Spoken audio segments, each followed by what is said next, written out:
Hey guys, it's Jen. It's time for us to write a new story. We often don't realize just how hung up on past failures, mistakes, heartbreak, and trauma we are. What if we could reframe our story and instead look at the person who grew from our past? Instead of holding on to what we should have done, can we hold on to what we can do now? It's impossible for us to move into a new story when we are still so hung up on the old one. The key is not in forgetting things happened. Rather, we need to look at these experiences as the steps that got us where we are today. If you look inside yourself, what experiences are you still holding on to? When I do a meditation for healing, I am always shook by what comes up. I look back on my life and I feel so blessed to have had such a quote unquote easy life. I don't think of myself as someone with a hard life or emotional trauma in any way. But wow, when I really allow myself to feel all the feels and tap into my core, there are things buried so deep that it shocks me. Flashes going all the way back to elementary school, memories from middle school, experiences from 20 or 30 years ago that it's not that I want to forget them, but I also don't really want to think about them. The only problem with not thinking about them is that it doesn't make them go away. Instead, it just festers inside of you, and it manifests itself in, well, ickiness, aversion to certain relationships, reactions to situations, defensiveness, standoffishness, the way we treat our spouses, our kids, ourselves, physical ailments. Our interactions of today are fueled by our interactions in the past. The way we think about ourselves today is directly related to how we thought of ourselves in the past. And how much of what we thought of ourselves back then was formed by the most ridiculous opinions and experiences. Were you picked last on the playground in the 5th grade, so you felt inferior? The self-selected captains at recess looked at you and didn't think you'd be good enough for their team. So you blended into the background. You were stuck in a position where these 10-year-old managers thought you'd do the least damage, which also meant, of course, you'd get the least opportunities to shine, or even just not to be as bad as they thought you'd be. And maybe when you did do something okay, or dare I even say good, you got a good job, a compliment that you latched onto, possibly the beginnings of a pattern of you seeking that validation from your peers. Eventually, maybe you even stopped trying to play with them at recess because, really, why bother? The embarrassment of always being last just became too much. Was this a trauma? Certainly not in comparison to actual traumas in the world. But it doesn't mean it didn't impact who you are today. Walk through this with me. As you got older, you didn't play sports because you stopped playing organized games at recess and you couldn't climb the rope in gym class. And clearly that's the benchmark for athleticism, or so we were told. Without sports, maybe you shirked away from other fitness-related activities and opted for more sedentary ones.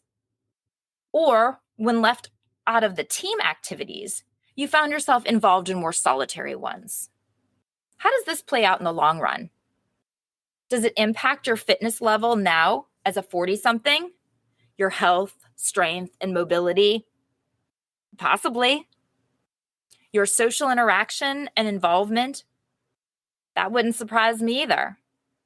And why? Because a couple of 5th graders on the playground made the decision that they didn't want you on their team. And here you are, 35 years later, still impacted by that experience.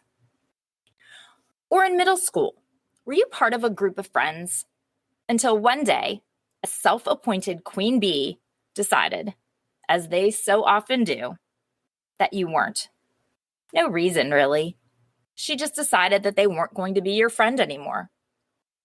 Maybe you did something, but maybe you didn't. Maybe she decided that you weren't good enough for her. Or maybe you were too good and she felt threatened by you. The reason was irrelevant because the outcome was the same. You were left on the outside looking in. Did you assume you weren't likable enough or fun enough or pretty enough? You weren't, quote unquote, popular. With a broken heart, did you find it hard to trust friends again? Did you feel inferior to the popular girls? Did you feel insecure? How does that play out in the long run? Did it impact your friendships as a 20-something or now as a 40-something? Do you doubt if you're likable enough or fun enough or pretty enough? Do you look at the quote unquote popular moms and feel inferior? And why? Because a 13-year-old mean girl decided to cut you out of the friend group? And here you are, 30 years later, still impacted by that experience. Or in high school, noticing that a question had been inaccurately graded, did you politely go up to your teacher to tell her, advocating for yourself, only for her to respond, "No one likes a point grubber, Jennifer." Clearly that one was me. I often use that example of horrible misfoot in my classes as an illustration of how not to respond to students. I will say how that one played out in the end, though. For years, regardless of context, but especially in school and professional environments, so really, I guess it was anywhere with an organizational hierarchy, I refused to advocate for myself. No way. I would never, ever speak up.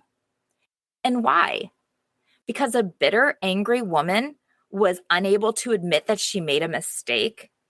And 30 years later, yes, I still think about that experience. I do like to think that that experience made me much better and more empathetic in my job. Past wounds don't need to be traumatic to leave emotional damage. We all need healing to move on to the future. Our interactions of today are fueled by those interactions from the past. The way we think about ourselves today is directly related to how we thought of ourselves in the past. Not thinking about it doesn't make it go away. It just gives it power. So before we can move on to our future self, we need to address our past one. From this vantage point, what can you tell her? Let's start by writing yourself a letter. Dear past me, now that you have 30 or more years behind you, those years full of experiences and knowledge, what do you know now that you wish you would have known back then? What would you tell that young version of you? But now we can take control of our story, reframe it, and instead look at the person who grew from our past. Instead of holding on to what we should have done, can we hold on to what we can do now? The next step is to write yourself another letter, but this one is different. Dear future me, it's time to write a new story. Who are you going to be moving forward? We are no longer neglecting those emotional wounds and experiences, but instead we can use them as a foundation to appreciate the person we are and where we are headed next. Own the new version of you. Thank you so much for listening. I hope that you will take this time for you. If you're not already, please follow the show so you don't miss out on new content. Also, I'd love to have you reach out to me on socials.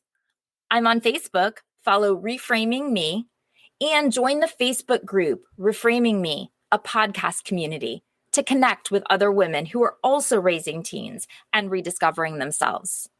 On TikTok and Instagram, I'm at Reframing Me.